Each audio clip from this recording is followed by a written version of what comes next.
హరిత భారతానికి బాధ్యతాయుత ప్రార్థనా ప్రేమమూర్తి యేసు స్వామి శరణు వేడరావా శరణు వేడరావా.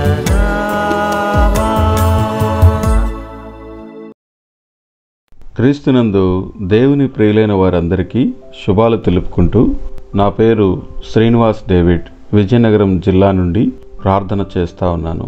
ప్రభువా, మీకు స్తోత్రములు. మీ కృప చొప్పున మేమందరము కలిసి ఈ ప్రార్థనా ఉద్యమంలో కొనసాగటానికి మీరు సహాయం చేస్తూ ఉన్నారు. ఈ సమయంలో మా భారతదేశంలో ఉంటున్న తమిళనాడు రాష్ట్రంలోని తూత్తుకుడి అనే జిల్లాను జ్ఞాపకం చేసుకుంటూ ఉన్నాము తండ్రి. దేవా, మరి ఈ తూత్తుకుడి జిల్లాలోని 8 మండలాలను 474 గ్రామాల్లో ఉంటున్న ప్రజలను జ్ఞాపకం చేసుకుంటూ ఉన్నాము తండ్రి.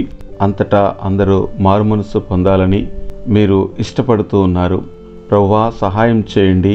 ఇక్కడ ఉంటున్న ప్రజలు యేసు ప్రభువుని సొంత రక్షకుడుగా అంగీకరించగలుగుటకు, ఆ ప్రాంతములలో మీరు జరిగిస్తున్న సువార్త పరిచర్యను బట్టి మీకు వందనాలు చెల్లిస్తూ, సేవకులను, మిషనరీలను, సువార్థికులను, కాపరులను మీరు బలపరిచి అక్కడుంటున్న సంఘమును ఉజ్జీవింపజేసి మీరే నాయన మీ సువార్త పరిచర్యను జరిగించుకొనమని, ప్రజలను రక్షించమని ప్రార్థన చేస్తూ ఉన్నాము తండ్రి. మరి ఈ సమయంలో ఆ చోట ఉండి పరిపాలన చేస్తున్న నాయకులను, అధికారులను మీరు దృష్టించి వారికి జ్ఞానం ఇచ్చి, వివేకం ఇచ్చి, ప్రజలపై ప్రేమను కలిగి ప్రవర్తించడానికి, పరిపాలించడానికి సహాయం చేయమని వేడుకుంటూ ఉన్నాము తండ్రి. ఈ విధముగా ప్రార్థనలో ఏకీభవిస్తున్న మా ప్రియులందరిని బట్టి మీకు స్తోత్రాలు చెల్లిస్తూ, ప్రతి ఒక్కరిని దీవించమని, ఆశీర్వదించమని, ఆత్మీయంగా బలపరచమని యేసు ప్రభువు నామంలో స్తుతించి ప్రార్థన చేయుచున్నాము తండ్రి. ఆమెన్.